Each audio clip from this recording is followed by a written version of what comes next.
Buenos días. Vamos a dar entonces inicio a esta actividad que se desarrolla en la sede de la CEPAL en Santiago de Chile, con la conferencia Visita del presidente Alberto Fernández a la CEPAL, con ocasión de la cual nos va a brindar una conferencia magistral. Y para dar inicio a esta actividad, se dirige a nosotros la señora Alicia Bárcena, secretaria ejecutiva de la CEPAL.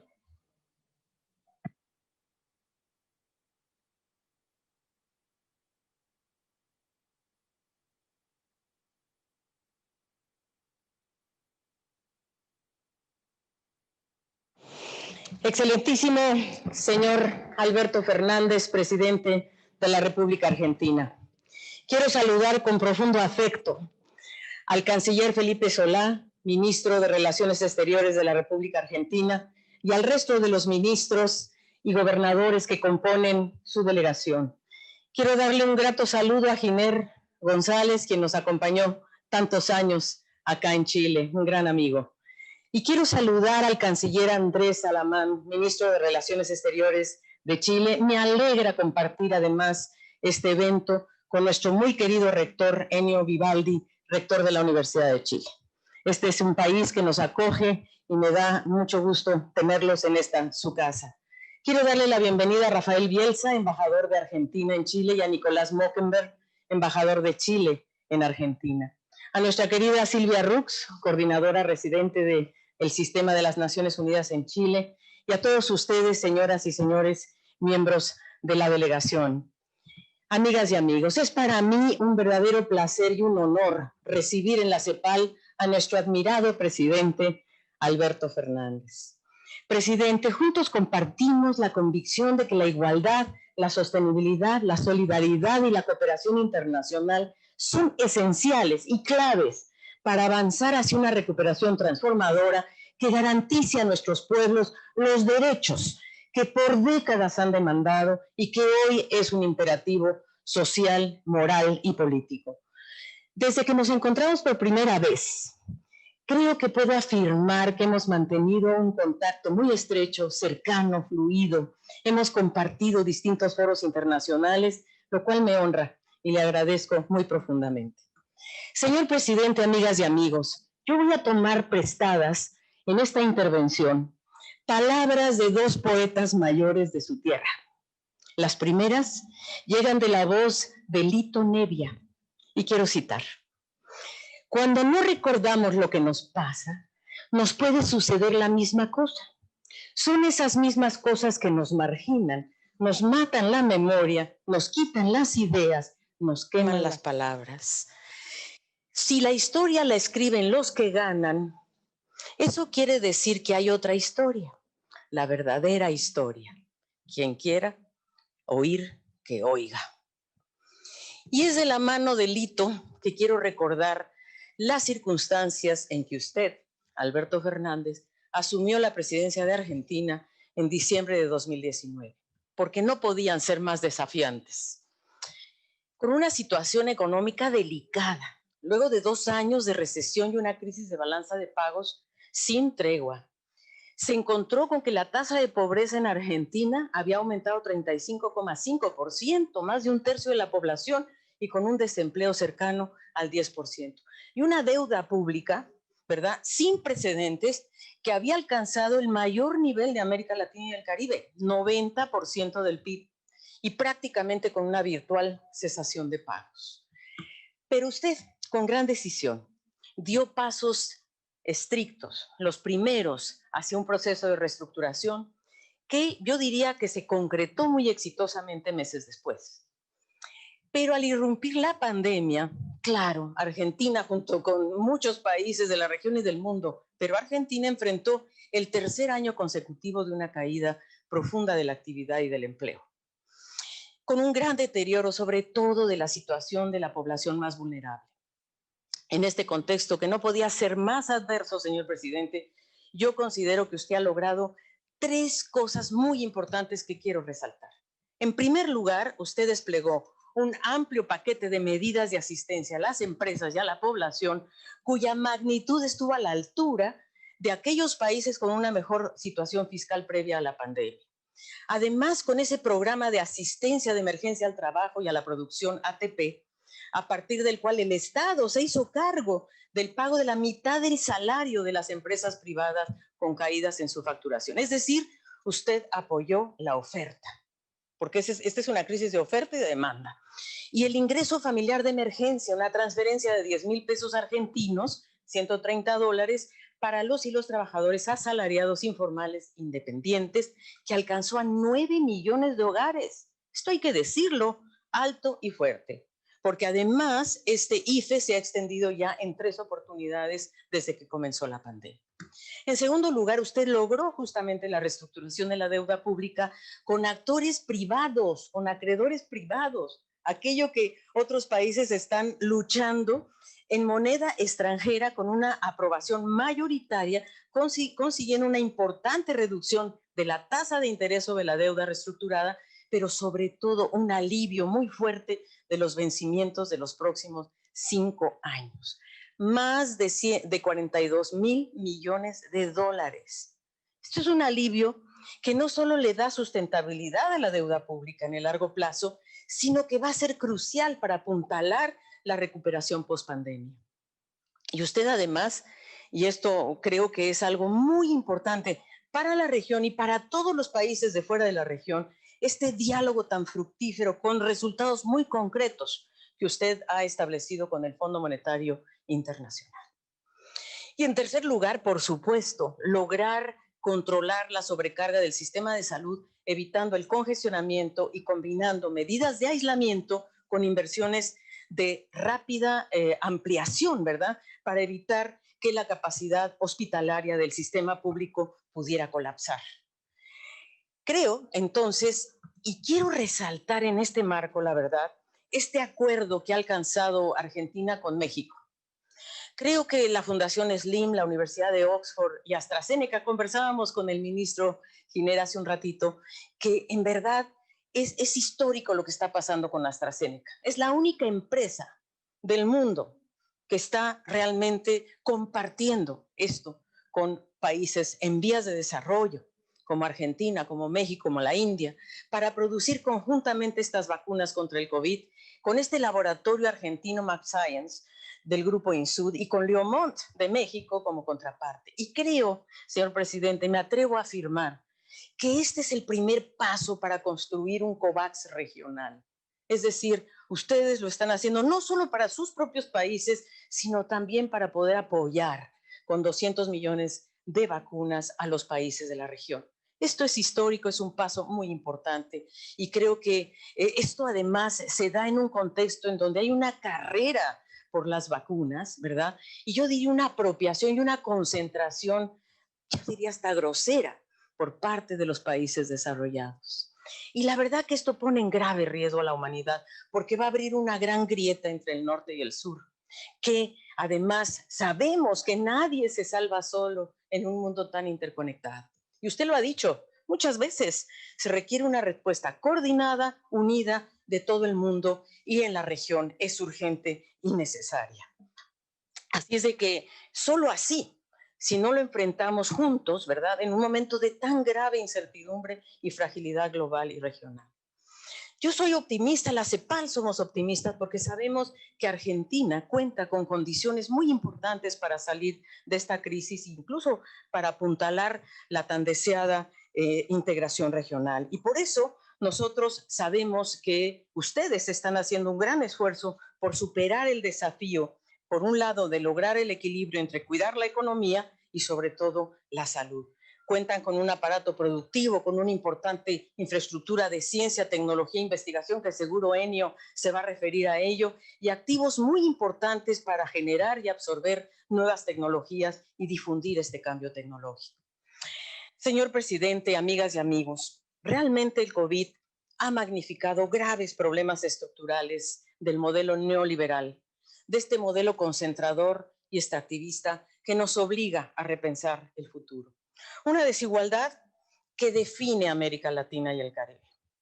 Nos caracteriza la informalidad, la desindustrialización prematura, la baja productividad, la gran fragmentación y desintegración regional, la insuficiente protección social, el deterioro ambiental. Hablábamos con el canciller Alamán de la importancia del medio ambiente, la verdad, y de qué importante es actuar sobre ello. Y lo que a nosotros más nos ocupa en la CEPAL es cómo eliminamos la cultura del privilegio, la cultura que naturaliza las desigualdades, y cómo nos movemos hacia una cultura de la igualdad.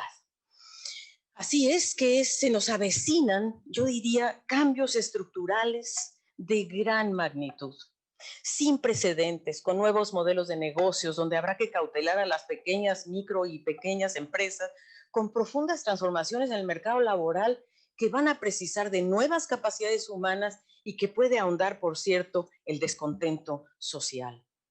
Así es de que creemos que reconstruir con igualdad y sostenibilidad es el camino de la región, y creemos que esto va a requerir, y Chile nos está dando una muestra bien interesante, de nuevos pactos y coaliciones políticas renovadas con amplia participación ciudadana. Así es de que eso es algo que nosotros vemos yo diría, con gran interés y con mucha expectativa, y como el Papa Francisco dice, la esperanza es audaz. Así es que nosotros tenemos que ser audaces.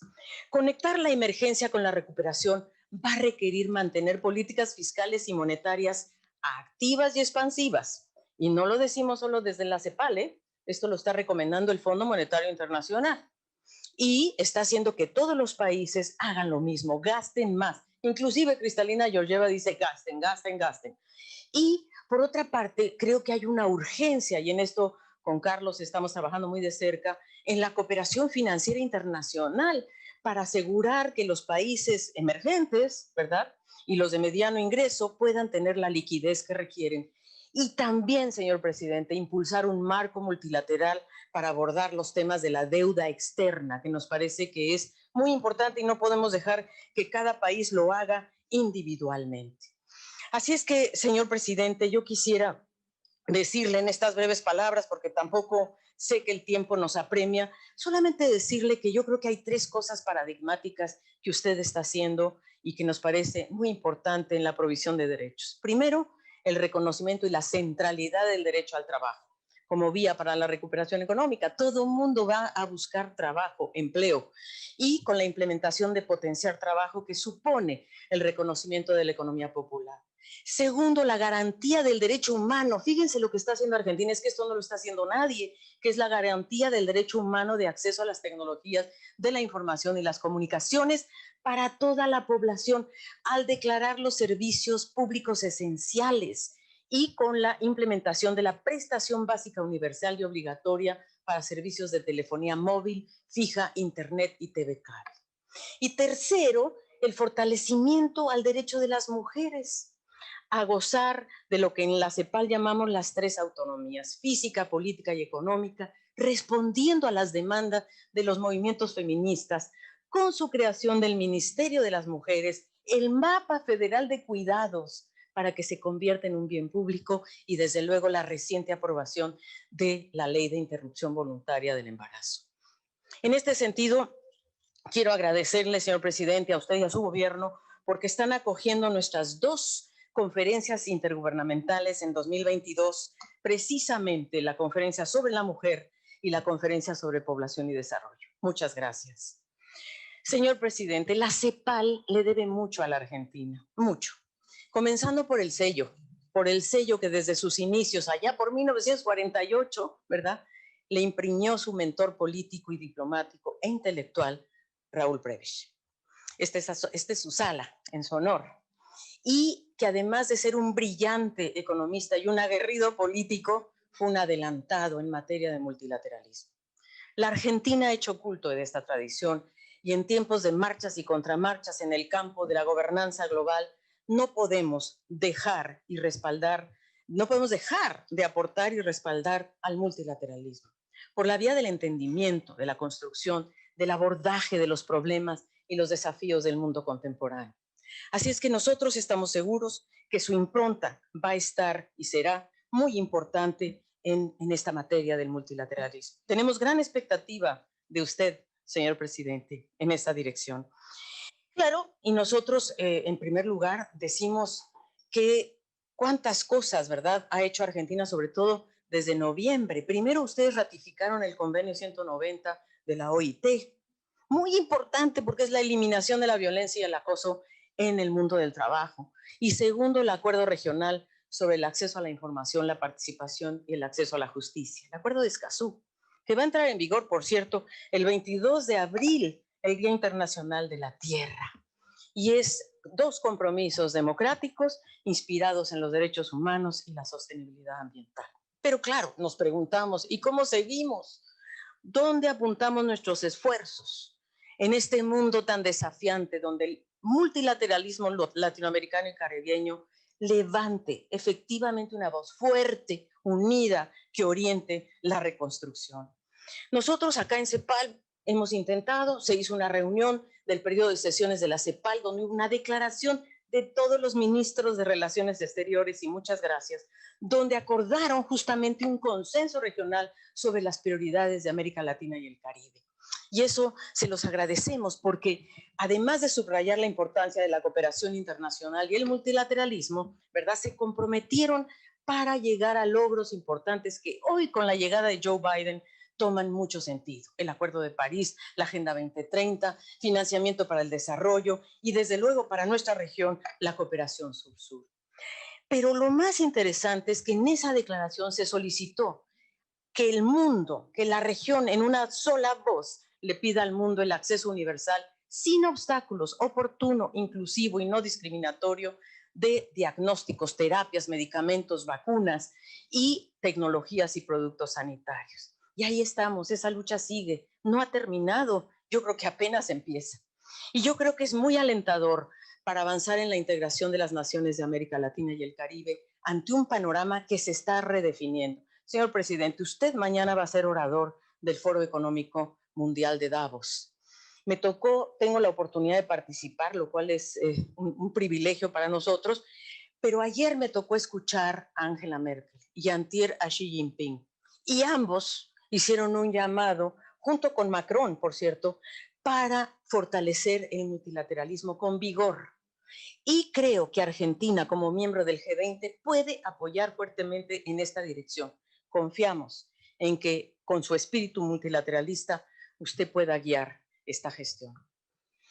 Usted recordará, señor presidente, que al principio yo dije, señores, amigas y amigos, que recordábamos de la mano de Lito Nevia la importancia de la memoria, de la voluntad de no rendirse a las verdades oficiales de las ortodoxias, de construir un futuro con el recuerdo fresco de los aciertos y los hierros. Pero no quiero cerrar estas palabras sin traer a esta sala el recuerdo de otro gigante. Yo le dije que eran dos. Y uno que apunta de acordes nuevos nos animaba a reconocer que las cosas tienen movimiento. Y me refiero al indispensable Luis Alberto Spinetta. A través suyo le decimos los latinoamericanos y los caribeños a las y los argentinos que siempre estarán en nosotros, como una voz, como un sentimiento, una canción, algo más que nos ayude a despertar, a seguir, a no bajar la guardia, siempre a seguir. Eso es, señor presidente. Bienvenido a esta casa latinoamericana y caribeña y le ofrezco la palabra. Cuente siempre con la CEPAL. Muchas gracias.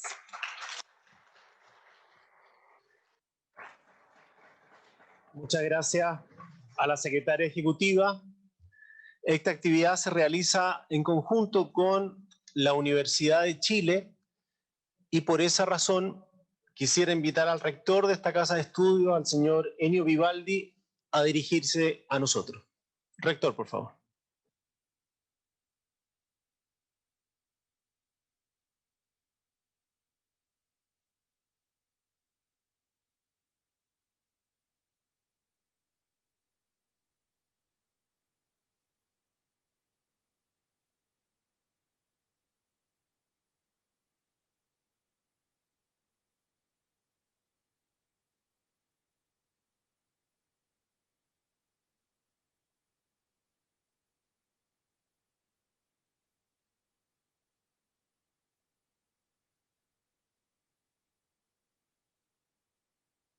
Gracias.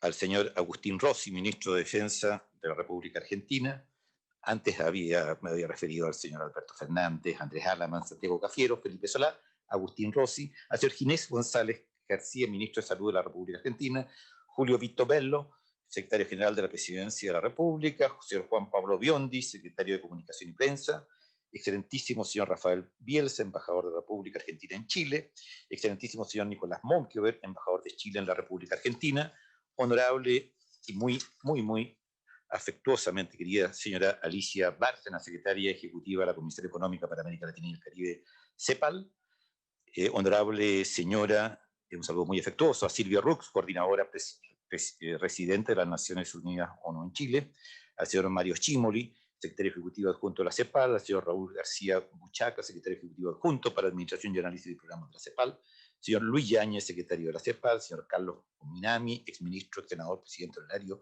y director Fundación Chile 21, señor Marco Enrique Ominami, exdiputado, fundador del Grupo de Puebla y de la Fundación Progresista de Chile, y señora Cecilia Nicolini, asesora de la Presidencia de la República Argentina. Amigas y amigos todos, es un privilegio poder dirigirme a ustedes en esta oportunidad. Un saludo muy afectuoso al presidente Fernández. Vamos a enfrentar un mundo post, un cataclismo, y los mundos post-cataclismo deben recoger enseñanza y deben conllevar cambios profundos. Es una oportunidad de cambio la que tenemos hoy día. Y quería sacar, quizás con una mirada desde las universidades, por lo menos mencionar dos aspectos en los cuales no podemos dejar de reflexionar y mirarlos con otros ojos. Una de las cosas que hemos aprendido es que sí, definitivamente, porque alguna vez se dijo que no existía, se propuso por lo menos que podría no ser cierta su existencia, existe tal cosa como la sociedad. Esto no podemos ver nuestro entorno como un conjunto de individuos, cada uno de los cuales luchando por sus intereses personales, tampoco como un conjunto de grupos que están luchando y disputando por cada uno por sus intereses. Desde luego las universidades nunca hemos defendido derechos propios, nos consideramos nosotros como un instrumento que la sociedad tiene para servir al conjunto de los países o de la humanidad.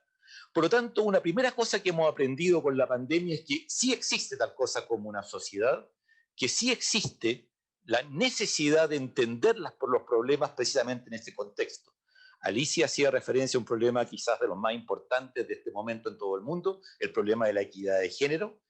Y ese problema obviamente no se reduce a decir que esta mujer y este hombre tienen aparentemente igualdad de derechos, porque cuando uno sitúa a la mujer y al varón en el contexto de la sociedad, se hace evidente que en ese contexto los motivos, factores de desigualdad son enormes. Por lo tanto, tenemos que ver en el contexto de nuestro entorno los temas que nos aquejan.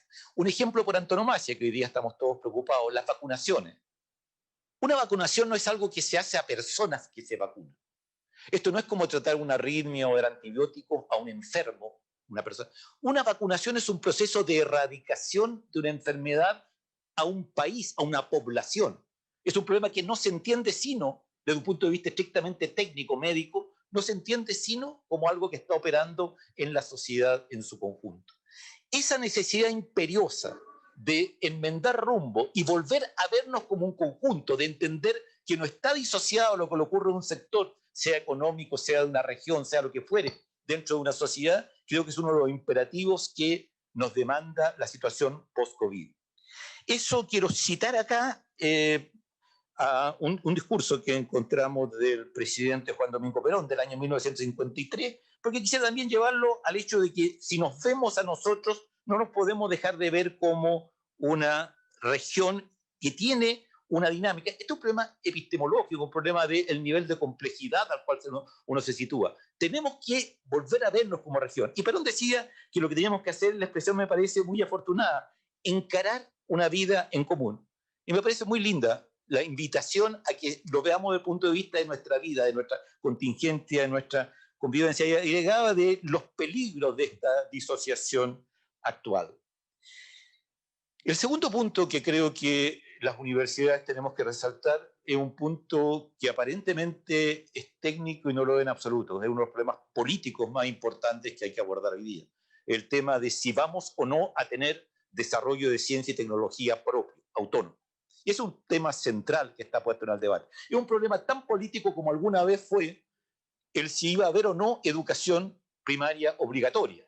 Es muy interesante ver el debate que ocurre en Chile a principios del siglo XX, y uno ve en intervenciones parlamentarias declarar, por ejemplo, que la educación primaria obligatoria traería falsa expectativa, que generaría frustración, que incluso empujaría hacia la rebeldía.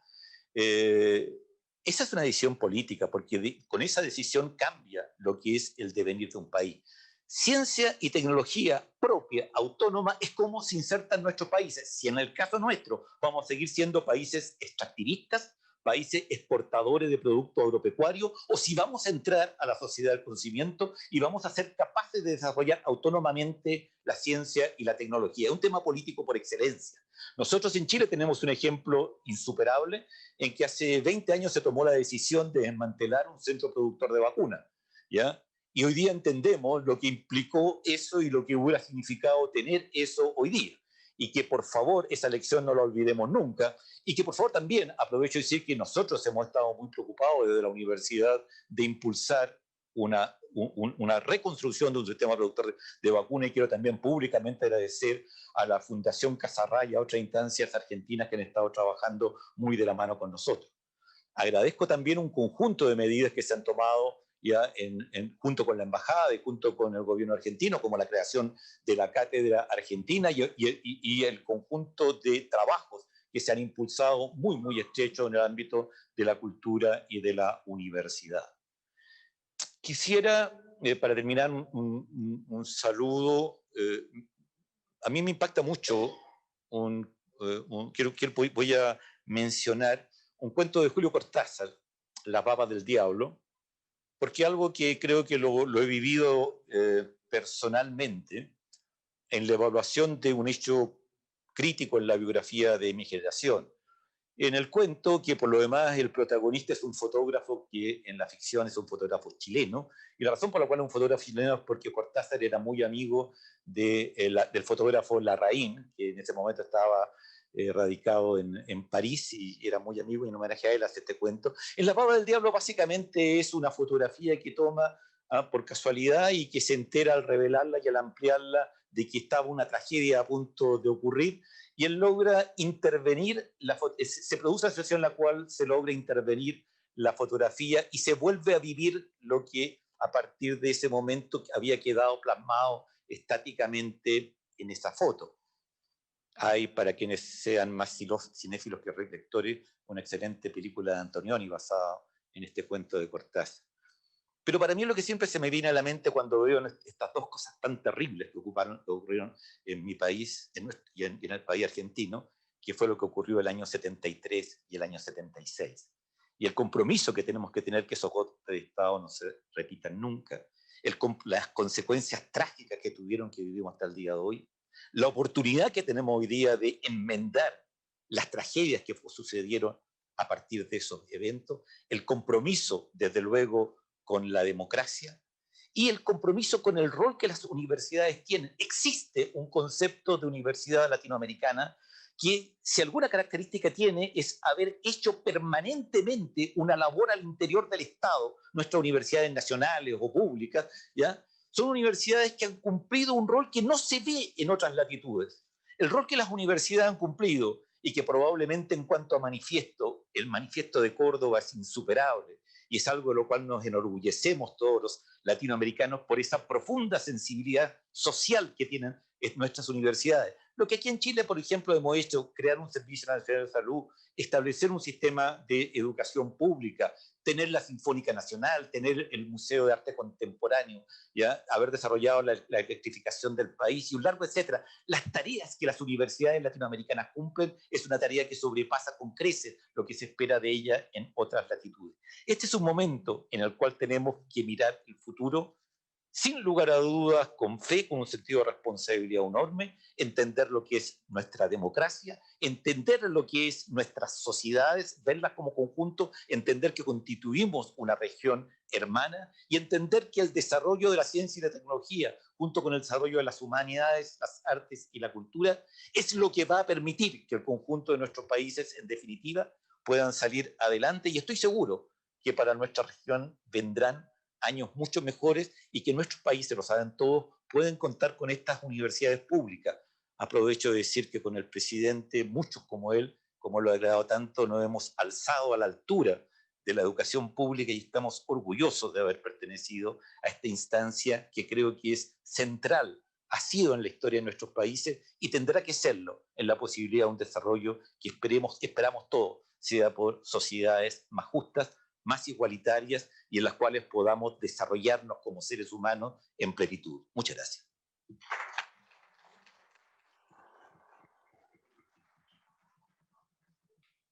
Agradecemos la intervención de don Ennio Vivaldi, rector de la Universidad de Chile, y ahora tengo el honor de invitar entonces al excelentísimo señor presidente de la República Argentina, Alberto Fernández, a dictarnos su conferencia. Presidente.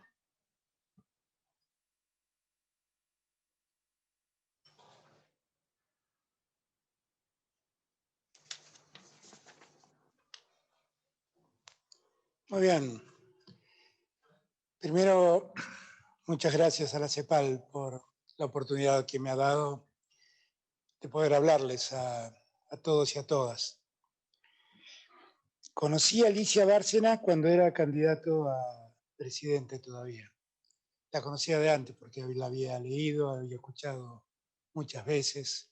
Discursos tan memorables como el que acaba de dar hace un ratito.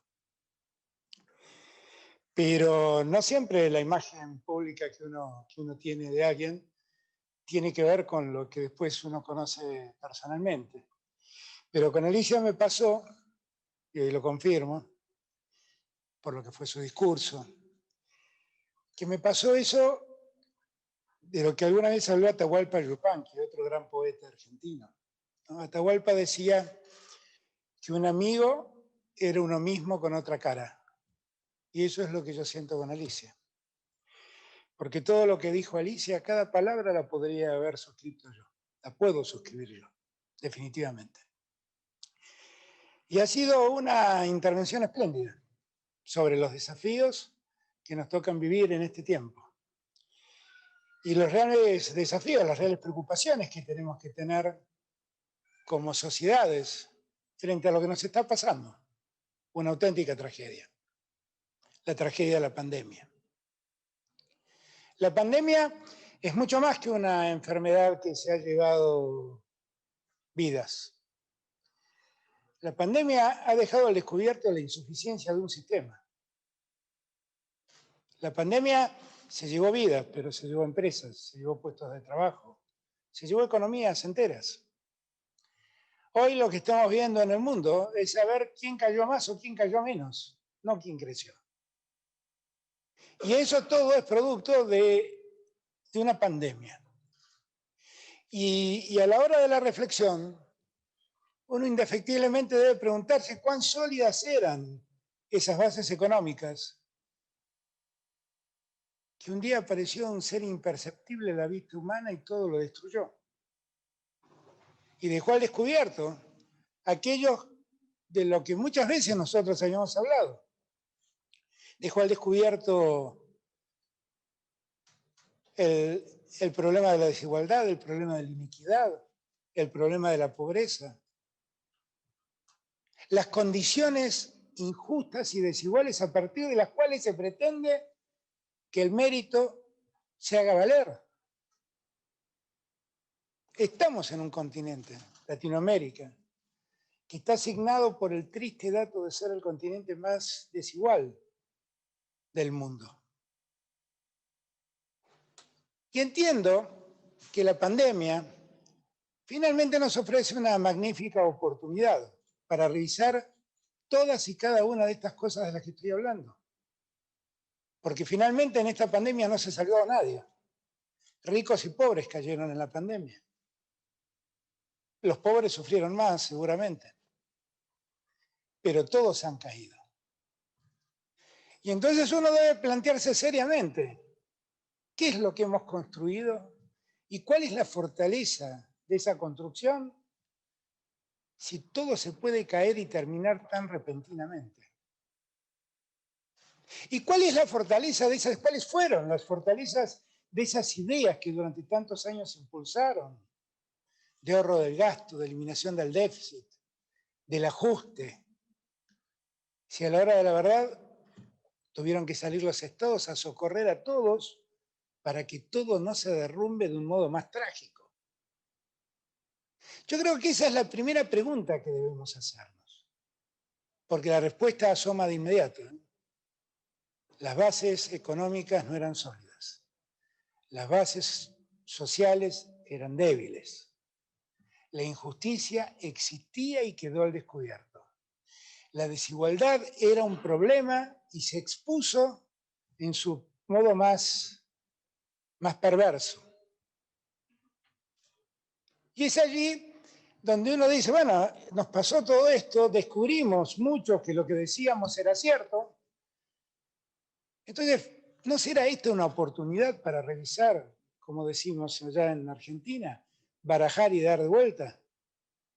Volver a mezclar el mazo de naipes y empezar a distribuir las cartas de otro modo. Yo creo que es esta la oportunidad, es esta la ocasión. También está claro que como la pandemia finalmente a todos nos atacó y a nadie dejó inmune, quedó en evidencia eso de lo que siempre habla el Papa Francisco, ¿no? Que nadie se salva solo, que en verdad necesitamos organizarnos como humanidad que somos para ayudarnos. Y también creo que es la hora de volver a poner en valor una palabra olvidada en las últimas décadas: solidaridad, no asistencialismo, solidaridad. Ser solidario con el prójimo, ser solidario con el que peor está, ser solidario con el que más necesita. Parece mentira que estemos hablando de estas cosas, pero en verdad debemos hablarla porque hace mucho tiempo que no hablamos de estas cosas en los foros internacionales. Es más, en los últimos 4 años discutimos cosas insólitas. Nos hicieron discutir que el cambio climático no existía. Nos hicieron discutir si tenía sentido o no preservar el medio ambiente, que no es ni más ni menos que la casa común de todos nosotros.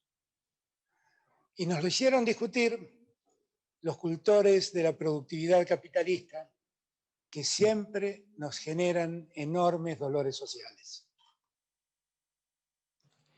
Como dije antes, yo estoy seguro que tenemos una oportunidad, porque la pandemia, insisto, lo que dejó al descubierto son todas las incapacidades de este sistema. Y por lo tanto, esa oportunidad existe y tenemos que aprovecharla. Y esa oportunidad es hacer las cosas de otro modo, lisa y llanamente. Einstein dijo, con su sabiduría, con su sapiencia, que si uno sigue haciendo las mismas cosas no puede esperar otros resultados. Si después de todo lo que nos pasó volvemos a hacer lo mismo, ¿qué resultado distinto queremos encontrar? Es hora de que cambiemos las lógicas y empecemos a pensar de otro modo. Porque por esta vía, lo único que generamos es una perversa distribución de los ingresos, donde unos muy pocos tienen todo y millones tienen la nada misma. Y en esa desigualdad, nadie que haya abrazado la política éticamente puede vivir en paz. Definitivamente nos hace falta revisar eso. A mí me ha tocado llegar al gobierno en un momento muy difícil de Argentina, donde además todos me recomendaban un alineamiento absoluto en aquel momento a los Estados Unidos. Muchos descreían del multilateralismo, creían que había aparecido, asomado, una nueva forma de nacionalismo que se iba a ir imponiendo en uno y otro lado y que había que seguir ese modelo. Pero ese modelo se derrumbó en el mismo lugar donde había nacido hace 4 años. Y lo que también pasó es que ese modelo se derrumbó porque quedó al descubierto la importancia del multilateralismo. Ya lo hemos vivido. Hemos conocido en los años de la Guerra Fría los efectos de la bipolaridad mundial y no tuvo ningún sentido eso. Y hemos conocido los efectos de la hegemonía y no tuvo ningún sentido. Y como finalmente lo que nos diferencia de los animales es la capacidad de receptar la experiencia, tenemos que tomar esa experiencia para darnos cuenta que el único camino es el multilateralismo. Y un multilateralismo que parta de un principio, del principio de solidaridad. No estoy hablando de la insuficiencia del capitalismo, estoy hablando de que hay que recrear un capitalismo más humanitario. Porque un capitalismo que no atiende la importancia de la humanidad no es un buen capitalismo, claramente. Este capitalismo de los derivados financieros, donde fortunas se hacen en minutos, simplemente por apostar a un bono o una acción, la realidad es que hace ricos a muchos, pero posterga a millones de seres humanos en el mundo. Y ese capitalismo no tiene sentido porque ese capitalismo ha conducido a lo que también el Papa llama la teoría del descarte. A veces me dicen que hago demasiadas referencias al Papa, pero la verdad yo celebro que la Iglesia Católica, esta vez con el Papa Francisco a la cabeza, esté advirtiendo los efectos nocivos del poder económico en el mundo. Y es tal vez una gran oportunidad tener en cuenta lo que un líder moral dice, como el Papa, no un líder político, para que repensemos lo que hacemos política, cuál es el camino que debemos tomar. Porque si seguimos haciendo lo mismo, vamos a repetir las mismas experiencias. Hubo alguna vez un capitalismo, aquel que nació y que tuvo su origen en los filósofos ingleses, y que en la práctica se desarrolló en Estados Unidos antes que en muchos lugares. Pero era un capitalismo que apostaba a la inversión, al trabajo, al desarrollo. No era un capitalismo que se concentraba en la especulación financiera. Pero un día pasó que en esas empresas fue más importante el gerente financiero que el gerente de producción, y allí todo empezó a trastocarse. Todo, absolutamente todo. Tal vez el capitalismo deba revisarse y deba volver a su punto de origen. A los tiempos en que Ford se preocupaba porque sus autos no sean una producción suntuaria para unos pocos, y se preocupaba que sus empleados accedan a los autos. Y el día que se planteó eso, se planteó producir en masa, se planteó llevar un producto suntuario al conjunto social, dio muchísimo trabajo, invirtió mucho y arriesgó mucho. Y la historia dice que no le fue tan mal. Tal vez haya que volver a esas mismas lógicas e ir desterrando la lógica de la especulación en todos los órdenes. Porque también esas lógicas han llevado a muchos países al endeudamiento. Y un endeudamiento que frena cualquier posibilidad de crecimiento, de desarrollo, y nos posterga como sociedades. Yo estoy convencido que tenemos que barajar y dar de vuelta, y que tenemos que discutir de otro modo, y que tenemos que pensar el mundo de otro lugar, que tenemos que salirnos de la comodidad que hemos conocido, porque la realidad nos pasó por delante, nos pasó por encima.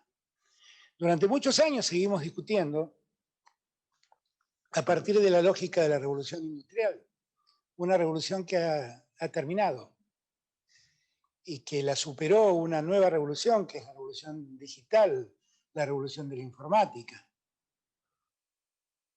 Y que esta pandemia, además, recién lo hablaba con Ricardo Lagos, aceleró de un modo vertiginoso. Yo les pregunto a ustedes, hace un año atrás, ¿alguno de ustedes pensaba en el teletrabajo? ¿Pensaba en la posibilidad de hacer reuniones de esta naturaleza a distancia? ¿Alguien pensó lo que significaba eso, esa enorme revolución en términos de conectividad? Y del impulso que esa conectividad tenía que tener. Nadie lo pensaba, nadie, absolutamente nadie. Y por lo tanto, lo que nos ocurre, lo que nos sucede, es que tenemos que enfrentar ese cambio que el mundo está viviendo. Porque la realidad también indica que así como la revolución digital avanzó en nuestras vidas, también avanzó en el mundo de la industria. Y la robotización de la industria, lo que está determinando son pérdidas de puestos de trabajo. Y el mundo tiene que darle una solución a cada ser humano para poder sobrevivir.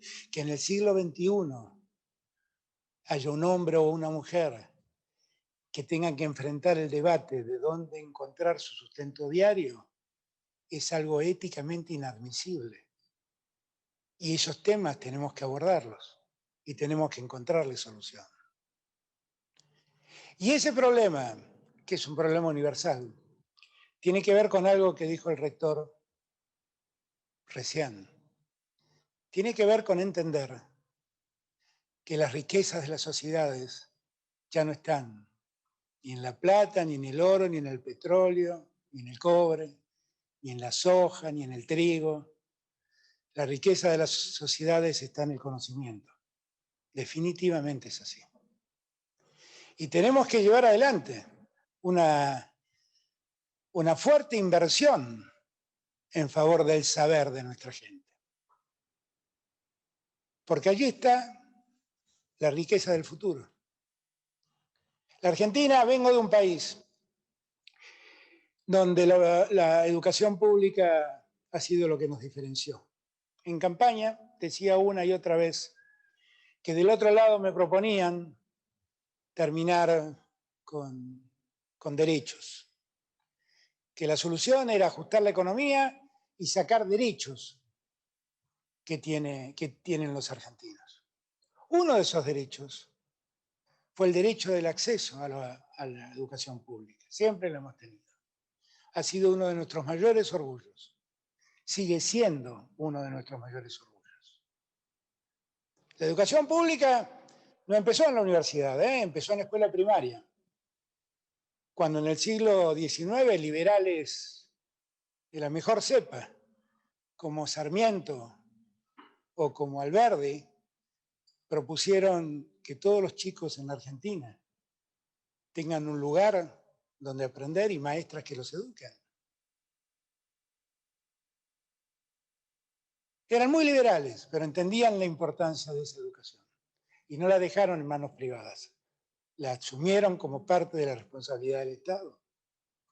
Y hasta Sarmiento tuvo una idea maravillosa, y es que todos los chicos vayan a esos colegios con un guardapolvo blanco, con un delantal blanco, para que toda diferencia social quede oculta debajo de ese delantal blanco. Y todos sean tratados del mismo modo. A la educación primaria y secundaria, la Argentina también le preocupó la universidad. Y allá, por los años de 1918, una reforma universitaria que hizo furor en toda América Latina, permitió que en las universidades, el gobierno de las universidades se compartiera entre los que enseñan, los que aprendían, o los que se educan, los graduados, y se garantizó la libertad de pensamiento y la libertad de cátedra. Hicimos así grandes universidades como la Universidad de Buenos Aires, la de La Plata, la de Córdoba. Y un día llegó Perón al gobierno y dijo que con eso no alcanzaba, que había que garantizar la gratuidad absoluta en la universidad pública. Y allí los hijos de los obreros empezaron a ir a la universidad. Miren, hoy el rector de la Universidad de Buenos Aires es parte de una familia que tuvo en él al primer graduado universitario de la familia.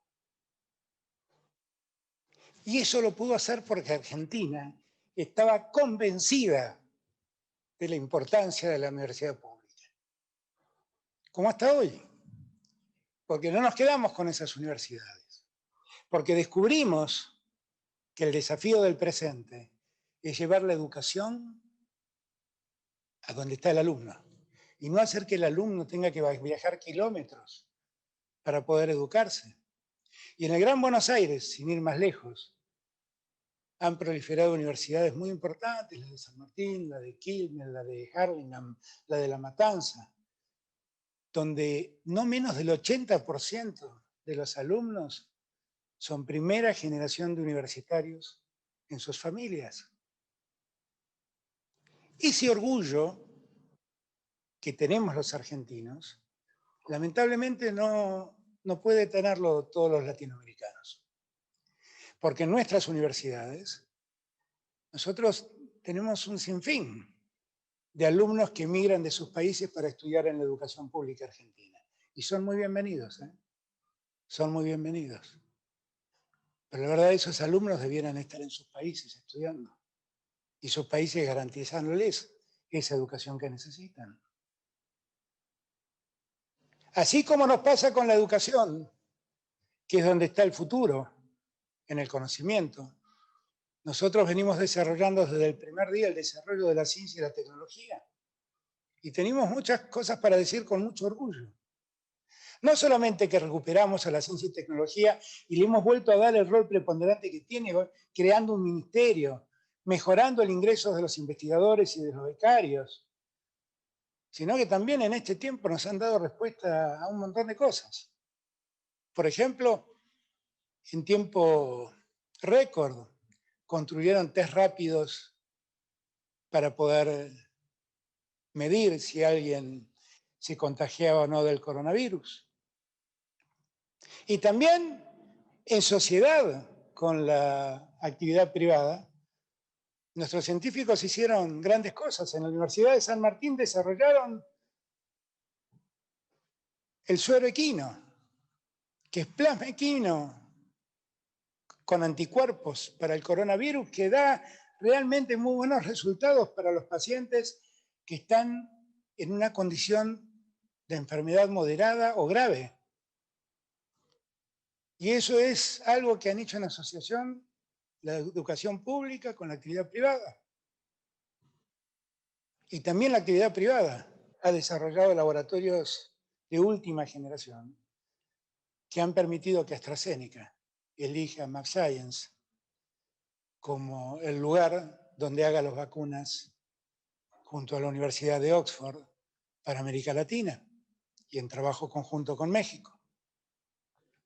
Tenemos allí pruebas de que no estamos equivocados cuando decimos de la necesidad de tener un Estado presente que promueva todas estas actividades para lograr el desarrollo.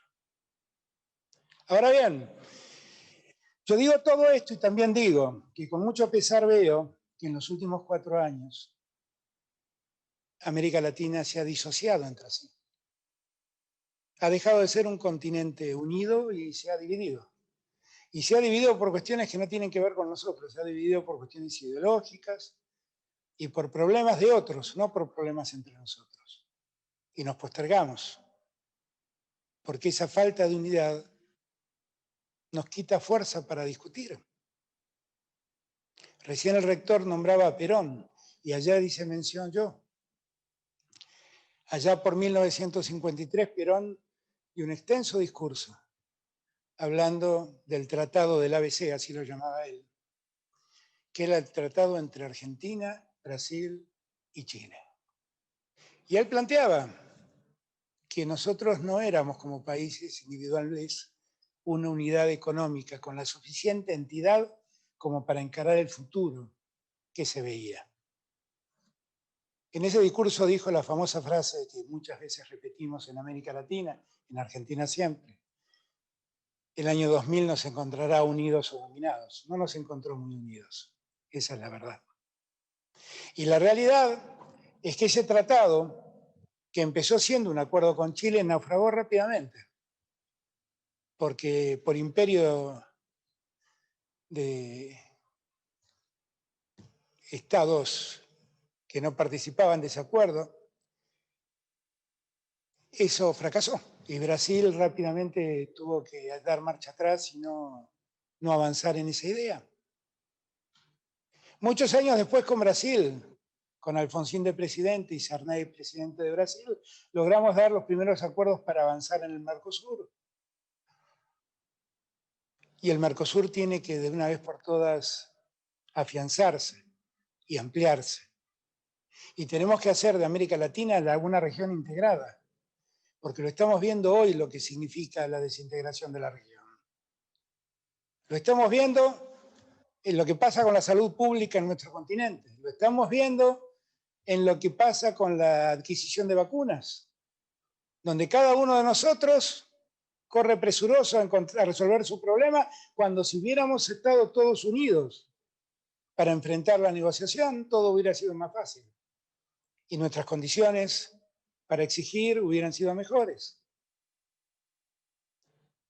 Ahora tenemos una gran oportunidad de volver a construir esa América Latina, que hoy en día lo que exhibe es una crisis económica muy grande, una crisis social profunda, de la que tenemos que salir rápidamente, porque nuestras sociedades tampoco soportan más la idea del ajuste.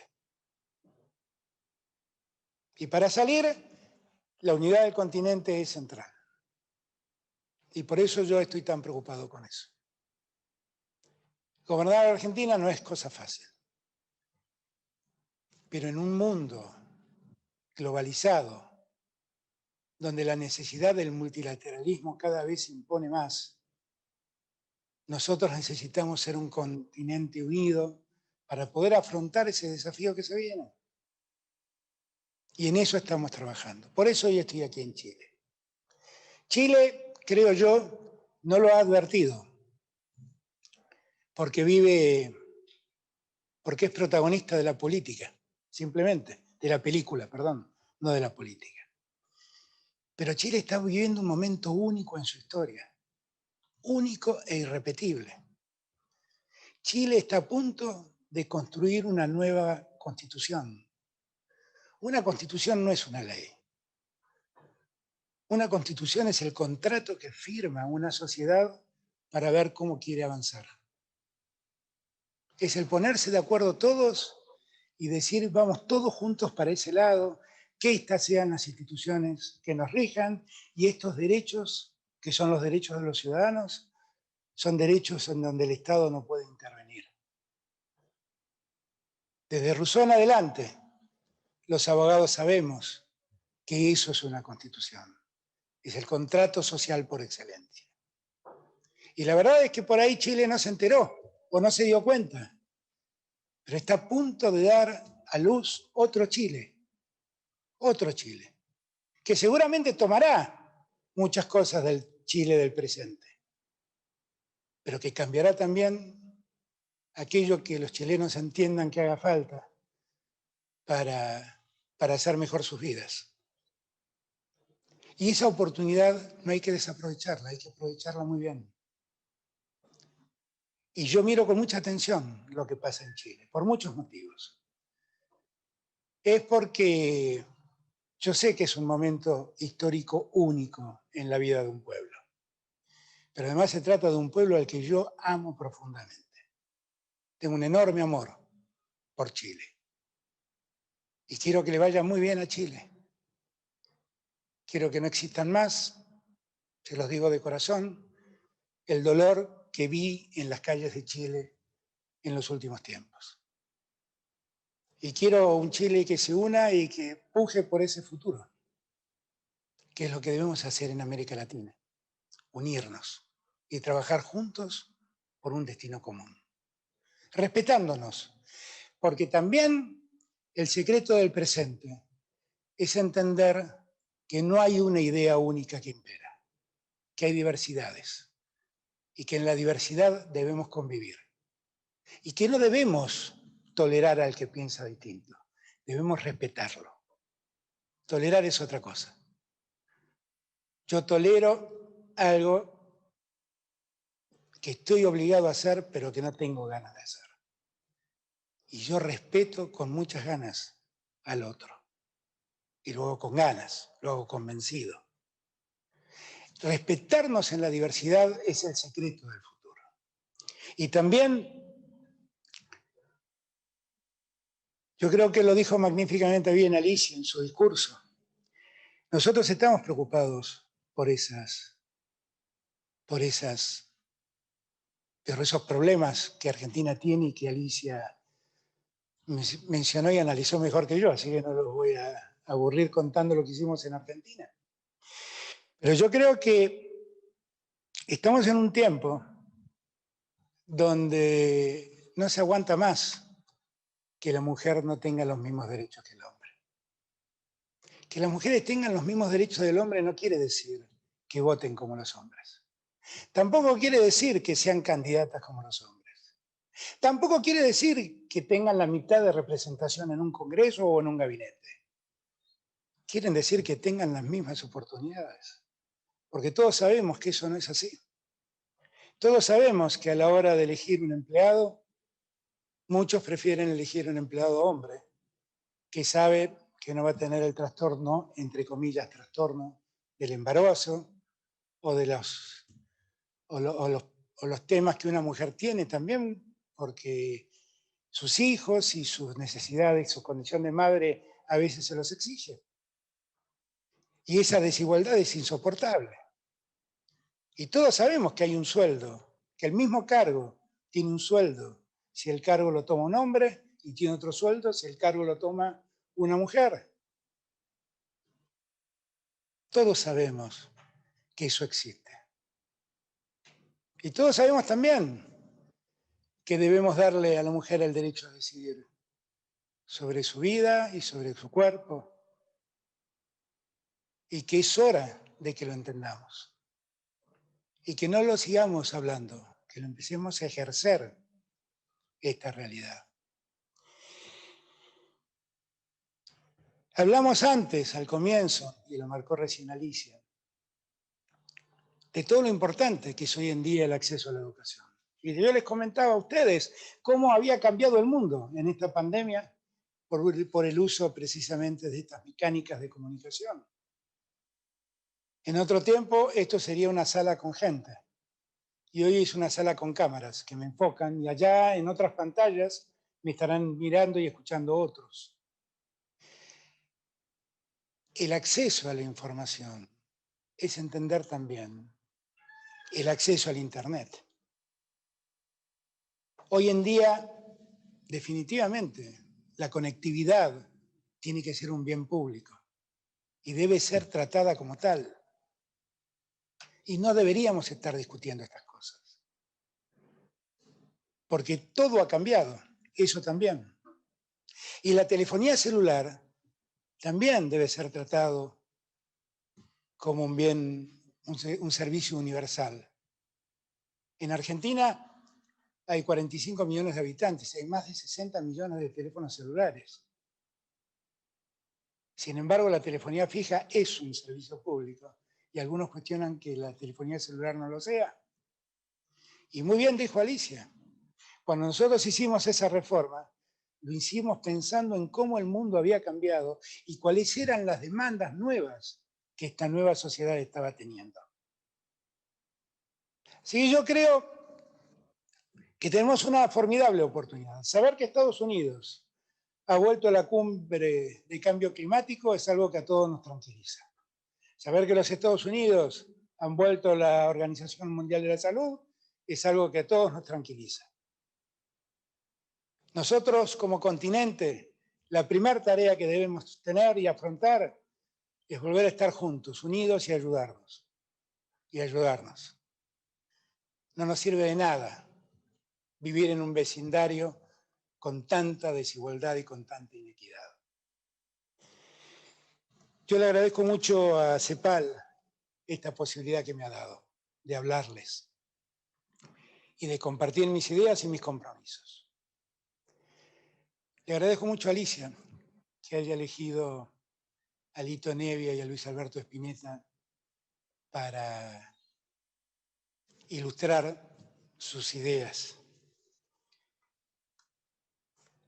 Y creo que tal vez también sirva Lito Nevia para cerrar mis palabras. Él escribió una canción en México, cuando estaba exiliado, donde hablaba de que finalmente, estaba hablando de algo parecido a lo que hablamos nosotros. Finalmente, solo se trata de vivir.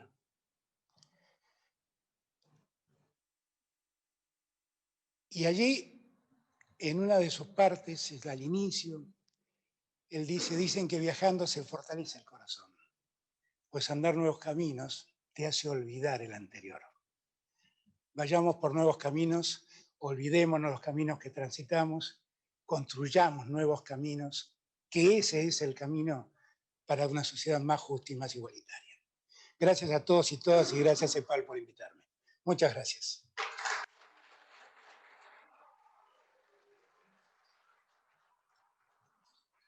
Agradecemos la conferencia del presidente. A continuación, la secretaria ejecutiva le va a entregar una medalla conmemorativa y lo va a invitar a firmar el libro de visitas ilustres.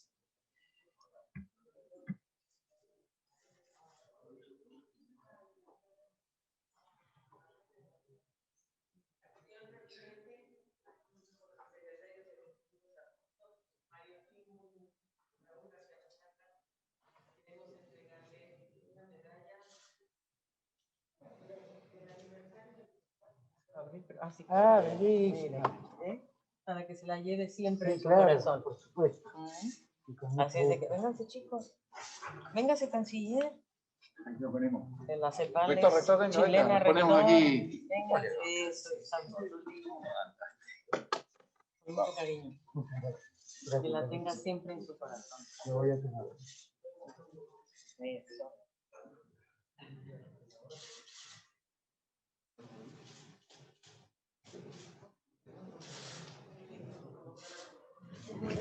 Muy bien, de este modo damos por concluida la actividad. La secretaria ejecutiva y el presidente Fernández van a una reunión privada unos 15 minutos ahora. Gracias.